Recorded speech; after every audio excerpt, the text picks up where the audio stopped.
Hi, welcome to James Miller Lifeology, where you will learn to simplify and transform your life. My name is James Miller. I'm a licensed psychotherapist and a composer. In this episode, I wanted to speak with you about ways to separate your emotions from your body. And what I mean by that is essentially, so in the past 10 years, I've worked with clients in private practice, and often they'll say, James, I woke up in a really bad mood. And so when we talk more about that, because they woke up in a bad mood, all of a sudden they may be laying in bed all day, or they may be just vegging out and they just have no energy.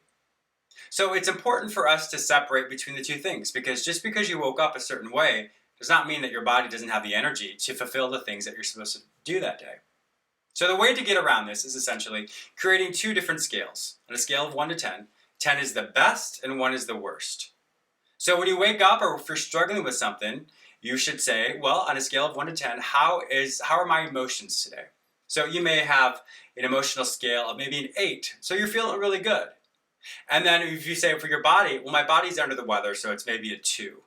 So when you see those two things, they're totally different. So if you're under the weather, physically, that means you can still have strong, powerful emotions that are going to help you throughout the day. And vice versa, if you are kind of woke up in a bad mood or you're depressed or you're struggling, and when you realize that your body may be much higher than what your emotional level is, then that means you can fulfill those things that you need to do that day.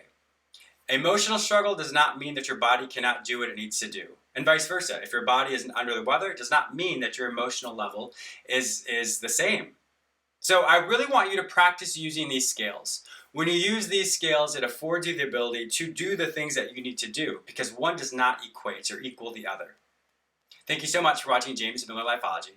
If you've not yet subscribed to this channel, please do so. Down here at the bottom left or bottom right, there is a little subscribe button. Go ahead and click on that and you can receive the daily updates. Also go to my website, jamesmillerlifeology.com, and you can take the 2 courses that I created in my Lifeology Academy. They will help you transform your life in a way you've never imagined.